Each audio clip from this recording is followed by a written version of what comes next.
Olá, tudo bem? Se você já conhece o nosso canal, você sabe que nós fazemos pequenas reflexões a respeito da filosofia.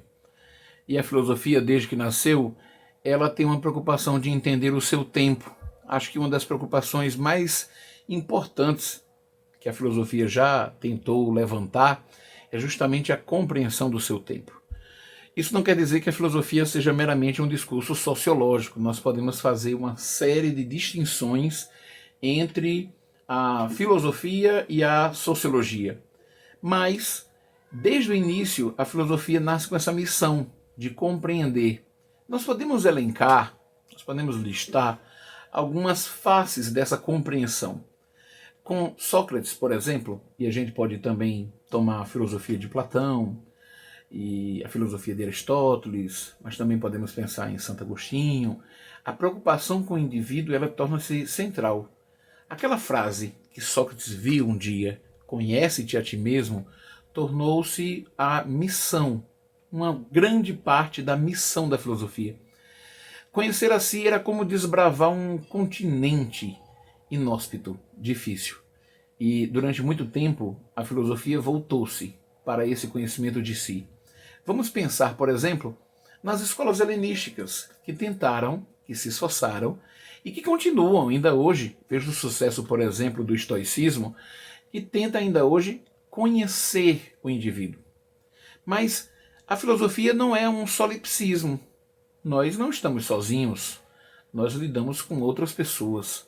E o espaço público, a vida pública, também é outra parte, é um desdobramento desse esforço de compreender.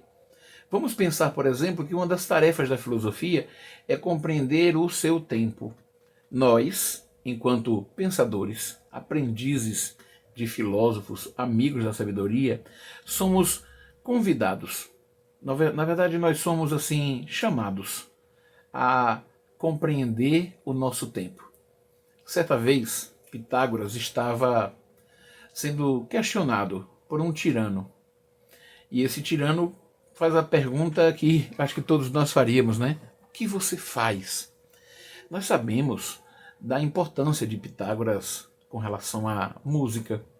Mas a história mostra que Pitágoras também foi importante com relação à matemática, com relação a criar uma comunidade.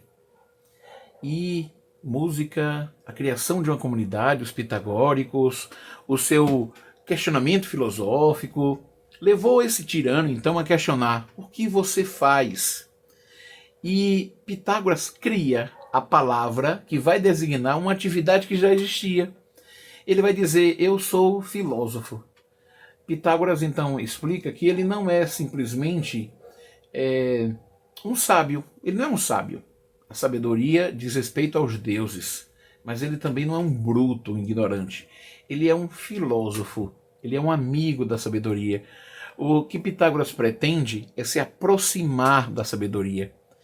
Então, o tirano continua perguntando, eu acho que nós também faríamos essas perguntas, mas como é que você entende isso? Como eu posso entender o que é ser filósofo? E Pitágoras ele conta uma história e ele faz uma comparação. Ele diz que a vida é de alguma forma semelhante aos Jogos Olímpicos. E ele diz que esses Jogos Olímpicos têm três personagens. O primeiro personagem são os comerciantes. E qual é o intuito, qual é o propósito do comerciante ir aos Jogos Olímpicos? É justamente o intuito de comercializar. O intuito dele é ter lucro, realizar transações comerciais. Não tem problema nenhum. Pitágoras está descrevendo tipos. O segundo tipo é daquele que vai disputar. São os competidores. Não sei se você sabe, mas nessa época, na antiguidade, nos Jogos Olímpicos, não eram apenas atletas que disputavam, artistas também. Havia competição, por exemplo, de música, de poesia, de teatro. Então, artistas e esportistas iam disputar. Há esse segundo grupo de pessoas que vão para a vida para disputar. E não tem problema nenhum com isso também. Mas há um terceiro grupo que vai para ver, são os espectadores. E aí Pitágoras se utiliza dessa palavra. O espectador, ele vai contemplar, e aí ele vai usar a palavra teoria, ou seja, ele procura ter uma visão semelhante à visão do divino sobre a realidade. Os latinos depois vão usar a palavra considerar, veja, sideral. Então é interessante esse exercício que Pitágoras faz, e essa comparação nos aproxima. Quem é o filósofo? É aquele que tenta compreender, é aquele que tenta contemplar, é aquele que tenta considerar o seu tempo.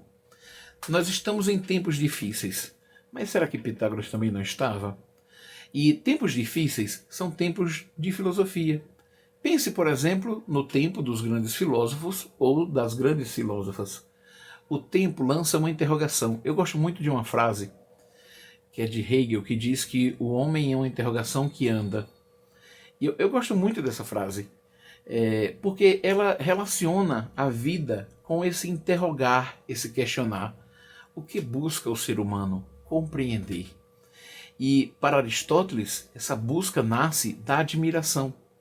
Aquilo que nós admiramos, aquilo que nós contemplamos, faz surgir a interrogação, impulsiona o pensamento filosófico. Sim, nós estamos em tempos difíceis. Há muitas obras que falam desse tempo. Eu poderia sugerir algumas e vou sugerir nos próximos vídeos obras para a gente compreender o nosso tempo. Mas eu gostaria de chamar a sua atenção para o seguinte. A compreensão filosófica, ela não é a compreensão do que está acontecendo no momento. Eu vou usar uma outra expressão de Hegel, presente na obra Princípios da Filosofia do Direito. Ele diz que a filosofia, assim como a ave de Minerva, lança voo no ocaso do dia. Ou seja, a filosofia ela se lança para compreender o que está acontecendo quando o fenômeno já está bem desenvolvido. Portanto, é interessante que na nossa atividade filosófica nós possamos questionar o que se passa no nosso cotidiano. Também é interessante que a gente possa perceber que a atividade filosófica, diferente da política ou diferente da sociologia, não se lança para investigar o que está acontecendo no momento. Nós, filósofos, questionamos, mas nós deixamos que o evento se desenvolva. Nós procuramos ter a paciência para captar esse tempo em um conceito, falando ainda em linguagem hegeliana, porque eu acho que Hegel é um pensador, entre outros, que pode nos ajudar muito a compreender o tempo que nós vivemos. A compreensão do tempo pela filosofia, ela se dá num diálogo, ou seja, só é possível compreender o tempo num diálogo entre o filósofo e a tradição, o filósofo e o seu tempo, o filósofo e a si mesmo. Eu acho que essa tríade é fundamental para a compreensão do exercício filosófico. Se filosofia é compreender, é tomar as peças de forma junta, comprando, juntar as peças. Se filosofia é compreender, essa compreensão só pode acontecer no diálogo, na dialogicidade. O filósofo, ele tenta compreender, mas ele tenta compreender dialogando. Esse é o seu ofício. Então, o que é que você pensa? Qual é a tarefa da filosofia? Você poderia colocar num pequeno comentário o seu pensamento sobre qual é a tarefa da filosofia? Para nós aqui desse canal, a tarefa da filosofia é compreender.